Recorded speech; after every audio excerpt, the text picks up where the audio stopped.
Hello, ജാസിയാണ്. അപ്പോൾ ഇന്ന് എനിക്ക് കുറച്ച് പെയിൻഫുൾ ആയിട്ടുള്ള ഡേ ആയിരുന്നു. കാരണം എൻ്റെ സ്റ്റിച്ചൊക്കെ ഉണങ്ങി വരുന്നേ ഉള്ളൂ. അപ്പോൾ അതിൻ്റേതായിട്ടുള്ള കുറച്ച് ബുദ്ധിമുട്ടൊക്കെ ഉണ്ടായിരുന്നു.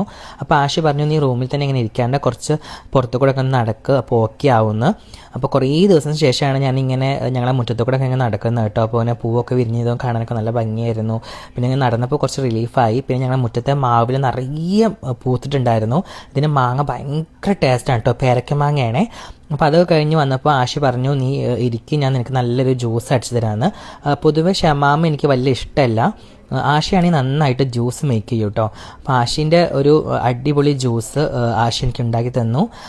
നല്ല ടേസ്റ്റായിരുന്നു. ഷമാമ കുടിക്കാത്തൊരു ഈ പാലും കുറച്ച് ഐസൊക്കെ ഇട്ടിട്ട് ഷമാമ ജ്യൂസ് അടിച്ച് നോക്കണേ, നല്ല ടേസ്റ്റായിരുന്നു. എനിക്ക് ഒത്തിരി ഇഷ്ടമായി. അത് ഞാൻ കുടിച്ചു. ഞാനിങ്ങനെ ഇപ്പോൾ വീട്ടിൽ തന്നെ ഇരിപ്പായതുകൊണ്ട് അത്യാവശ്യം കുറേ ബുക്സ് ഞാൻ വായിക്കുന്നുണ്ട് കേട്ടോ. നല്ല ബുക്സൊക്കെ ഉണ്ടെങ്കിൽ നിങ്ങൾ പറയണേ. പിന്നെ ക്രിസ്മസ് ആയതുകൊണ്ട് തന്നെ എൻ്റെ ഫ്രണ്ട്സ് എനിക്ക് ഇങ്ങനെ വൈനും പ്ലം കേക്കൊക്കെ കൊടുക്കുന്നുണ്ടായിരുന്നു. അപ്പോൾ ഫ്രണ്ട് വന്നിട്ടുണ്ടായിരുന്നു, ബിബു വന്നിട്ടുണ്ടായിരുന്നു. അപ്പോൾ ബിബുവിന് വൈന് കൊടുത്തു. പിന്നെ ആശയും വൈന് ഓൾറെഡി കുടിച്ചു. എനിക്കിപ്പോൾ കുടിക്കാൻ പറ്റില്ല, പക്ഷേ ഇത് നോ ആൽക്കഹോളിക് വൈനാണേ. പിന്നെ എനിക്ക് ഏറ്റവും ഇഷ്ടം ഈ പ്ലം കേക്കാണ്. അപ്പോൾ പ്ലം കേക്കും കഴിച്ചു. ഇതായിരുന്നു ഇന്നത്തെ ഒരു ഡേ. അപ്പോൾ എല്ലാവർക്കും എൻ്റെ ഹൃദയം നിറഞ്ഞ ഹാപ്പി ക്രിസ്മസ്.